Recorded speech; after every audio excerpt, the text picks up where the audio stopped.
जब आपके मन में धर्म ज्यादा हो, धर्म करने के विचार हो, धर्म करने के नए नए आइडिया हो। मित्रों, स्वागत है आपका हमारे चैनल राधे राधे में। पूज्य गुरुजी अनिरुद्ध आचार्य जी द्वारा बताए गए भगवत पुराण एवं भगवत गीता का बहुत ही अनमोल पाठ हम आज इस वीडियो में सुनने वाले हैं।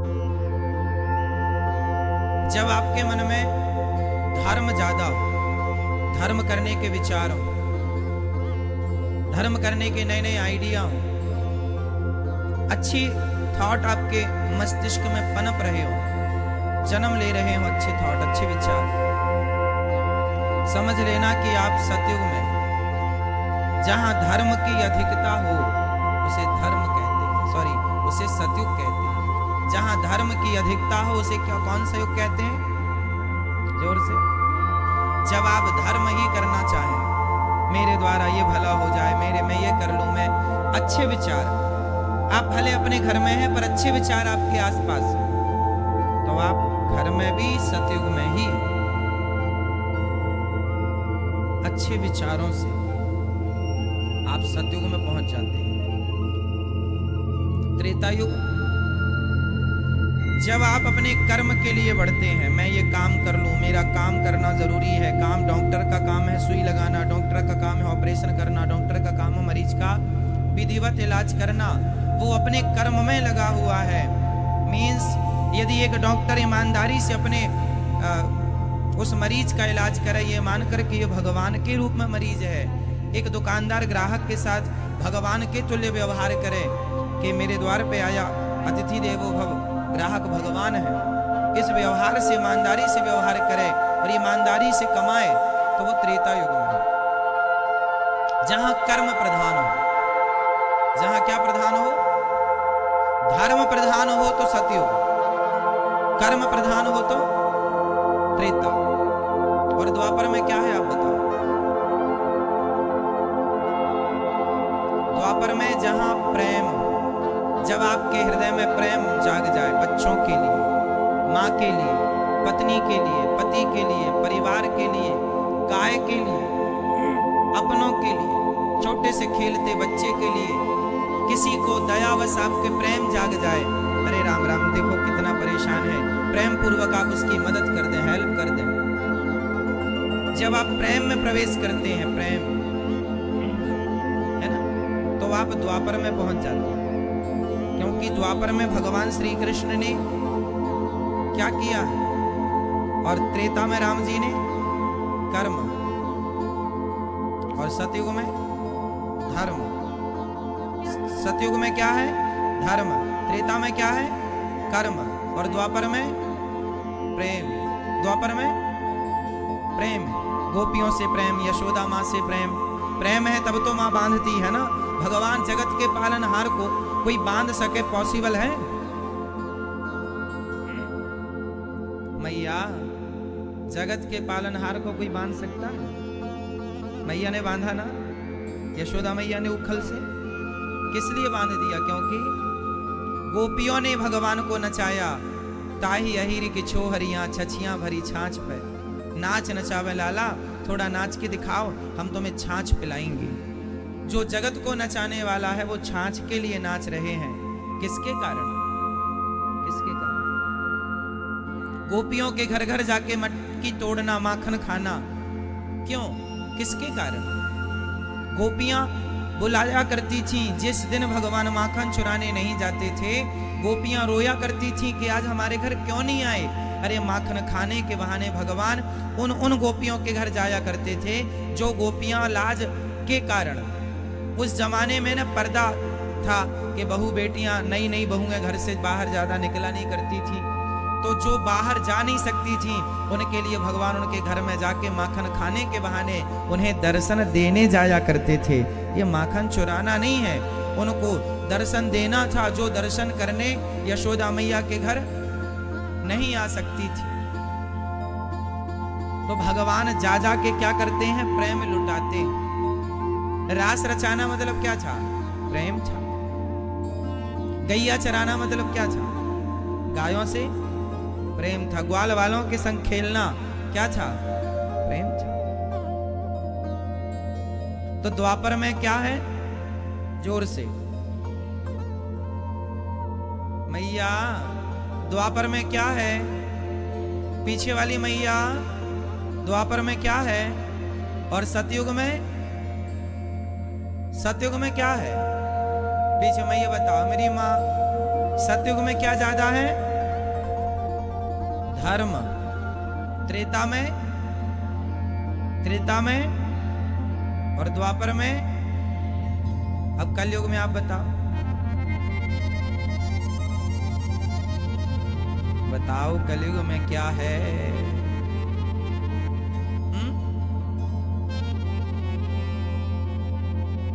कलयुग में ज्यादा क्या है?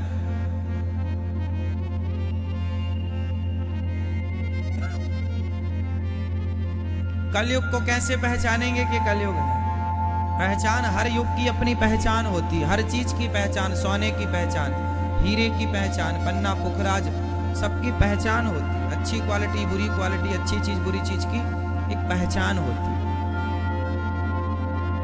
कलयुग की पहचान, कलयुग में काम मीन्स विषय वासना। जब आपके मन में विषय वासना जाग जाए, समझ लेना कलयुग सवार हो गया। जब आपके हृदय में धर्म जागे, समझ लेना सतयुग आ गए, सतयुग सवार है हमारे अंदर। जब कर्म जागे, आप त्रेता में आ गए।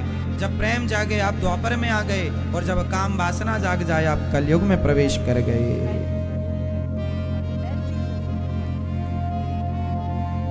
ये है कलयुग। कलह जहां हो वही तो कली है, इसका नाम है कलयुग। कली, कली मीन्स कलह। जहां कलह हो, जिसके कारण कलह हो, वही कलयुग है। कली का प्रथम काम है कलह कराना, और शराब कलह का मूल कारण है। शराबी आदमी कलह, लोग कहते हैं ना बहुत कलह, ये कलह मीन्स गांव का शब्द प्रयोग है। ये कलह गांव में, अरे बहुत कलह करता है। कलह जानते हैं साहब? कलह मीन्स ये गांव की भाषा है। बहुत कलह करता है मीन्स बहुत झगड़ा करता है, बहुत परेशान करता है। तो कलयुग जो कलह कराए, जो परेशान करे, जो परेशान कराए, वो कलयुग। और शराब इसका पहला स्थान है। कलयुग जब भी सवार होगा आप पर, तो शराब के माध्यम से। इसलिए शराब ना पीजिए साहब, आपकी भलाई है।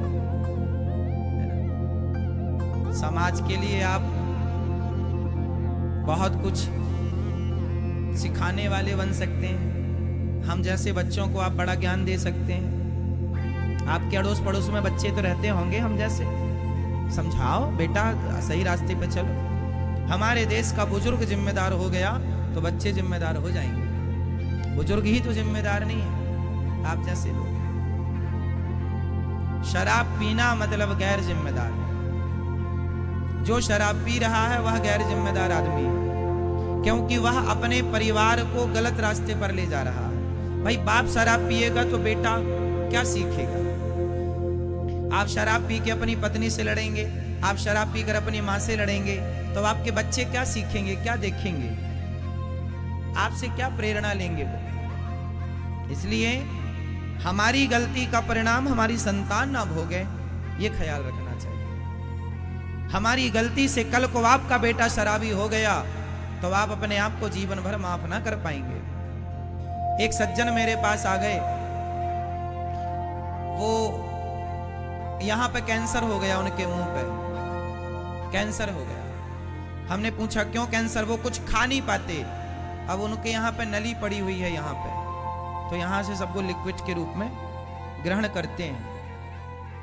हमने कहा ये सब क्या हाल हो गया? बोले महाराज जी गुटखा खाते थे, कैंसर हो गया। हमने कहा अब खाते हो? नहीं नहीं अब नहीं खाते। हमने कहा तो पहले ही ना खाए होते तो ये दुर्गति ना होती। रोने लगे। महाराज जी क्या बताएं, अब वो आदमी, मैंने कहा अब आपको माफी तब मिलेगी जब आप और लोगों को गुटखा खाने से रोकेंगे। अपने आप को दिखाओ कि देखो मैं गुटखा खाता था तो मेरी ये दुर्दशा है, तुम खा रहे हो तुम्हारी क्या होगी। मैंने कहा हजारों को तुम रोक दोगे तब तुम्हारे पापों से तुम्हें मुक्ति मिल जाएगी। ये तुम्हारे पापों का दंड है। अब सबको रोको कि ये गुटखा ना खाएं, ये गलत रास्ते पर ना चले। वो ऐसे ही करते हैं, अपने शहर अपने क्षेत्र के लोगों को, बच्चों को प्रेरित करते हैं, अपने आप को दिखाकर मुझे देखो, मुझे, मैं खा नहीं पा रहा हूं, पेट भर पानी नहीं पी पा रहा हूं, नली पड़ी है यहाँ, कैंसर के कारण मुंह बिल्कुल खराब हो चुका है, बोल नहीं पा रहे हैं, वो ऐसे करते रहते हैं, ठीक से बोल नहीं पाते, लिख कर एक उसमें खड़े रहते हैं चौराहे पर, देखो मैंने गुटखा खाया तो मेरी ये दुर्दशा है, मुझे देख लो, तुम खा रहे हो तुम्हारी ये हो जाएगी। इसलिए क्यों अनमोल मानव का शरीर क्यों बिगाड़ रहे हो? इसलिए कलयुग का पहला स्थान है द्यूत, शराब, फिर द्यूतम, जुआ। क्या है? द्यूतम पानम स्त्रियः सूना, जुआ। जहां जुआ होता है कलयुग वहां भी प्रवेश, जहां जुआ है वहां भी कलह है। इसलिए जुआ, आप जुआ खेलते हैं? जुआ भी खेलते हैं? यह भी कलयुग का स्थान है। कलयुग यहां से भी, तो आपके यहां तो दो दो जगह से प्रवेश कर रहा है।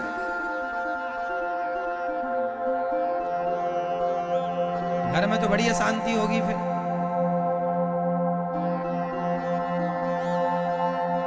शांति हो ही नहीं सकती। कलयुग घुसा पड़ा है आपके घर में, और ये कलयुग जिसके घर में ऐसे घुस जाता है ना, जुआ खेला था कौरवों ने तो नाश नहीं हुआ, सर्वनाश हो गया। मैया को जगा दो, सोने लगते हैं अभी से।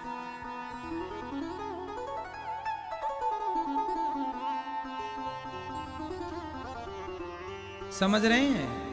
जहां जुआ होता है वहां नाश नहीं होता, वहां सर्वनाश हो जाता है। इसलिए जुआ कौरवों ने खेला था, सर्वनाश हो गया।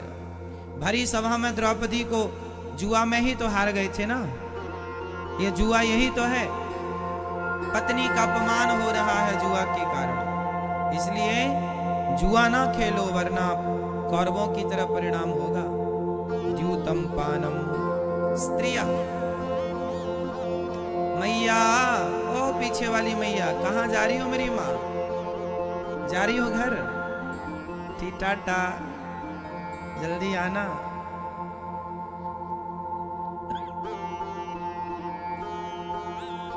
द्यूतम पानम, जहां जुआ है, शराब है, स्त्रिया।